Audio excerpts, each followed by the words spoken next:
I am Pamela Seti. I live in Alachua, Florida, and I am a board member of our Santa Fe River.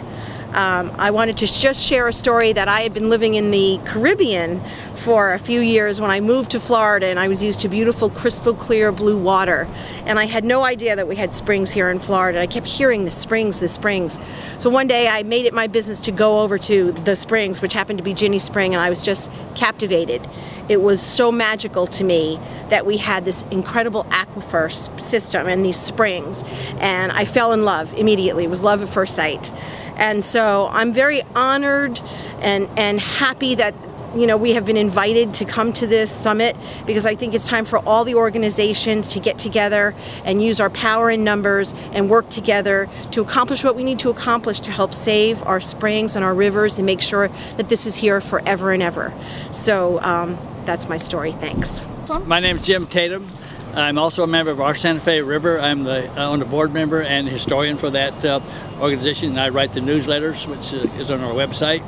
And I've been coming to the Santa Fe River for about almost 40 years. I started diving the river. I lived in Tampa 40 years, and we would come up on weekends and dive the rivers, and we hunted fossils. I'm a fossil collector, and I've been doing that since 1977, and I've seen a lot of change in the rivers during that time. Back 30 years ago, we didn't have all the algae and the weeds, and we didn't break our props on the shoals when we went over them, because the river was generally higher than it is now. So we've seen the decline slowly go over the years and years, and that's why I got interested. I retired from a job in Tampa and moved to Fort White in 2001. And since then I got interested in the waters and trying to preserve the springs and the rivers. And I too am very happy to come to this summit and see so many people interested in doing the same thing, and also people in authority such as water management people, as well as advocates such as I. That's my story. Perfect, thank you so much. My name is Dori BoZhang, and I live in St. Augustine, Florida. And I've really enjoyed the Spring Summit today. It's been very educational for me. And one thing that it's really brought up for me is, and that I would like to work on, is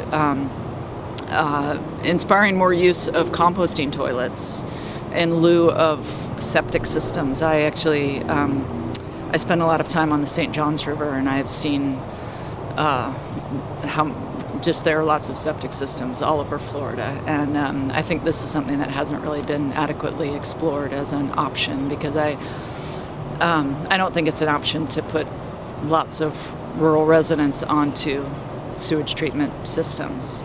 I know there are some new septic upgrades that make septic much more efficient and reduce nitrogen into water bodies, but I think there are lots of composting toilets that are for home use that are FDA approved, and I think that we should explore that option more. I go by the nickname Frog. I am from St. Augustine, and I would like to also have people maybe think very differently about how we dispose of our personal effluent, that is our defecant and our urine. Composting toilets are used very effectively in very many places. I know it would be a huge paradigm shift to think about everyone composting their defecant instead of diluting it, pumping millions of gallons of water out of the earth to dilute our defecant to send it to expensive sewage treatment plants, when instead we could compost in our own home, put it in a dumpster or trash bin and be done with it and help the springs. So could we think more about that possibility? It may be outlandish, but it certainly deserves consideration. Thank you. When I was a child, my parents brought my brother and I to Silver Springs, and we went in the glass-bottom boat. And at home, I have the souvenir picture and booklet that was given out at that time. And when my husband and I had children, we came back down, brought our children to see Silver Springs, and enjoyed it very, very much. When we moved here after retirement, we went back to the springs to visit again, and I was dismayed at the changes and things. And as a result of that, I've gotten involved with the Florida Springs Institute. And I'm hoping to let other people know that we need to save these valuable resources and take care of them so that other families can have the same kind of history that we had at visiting there.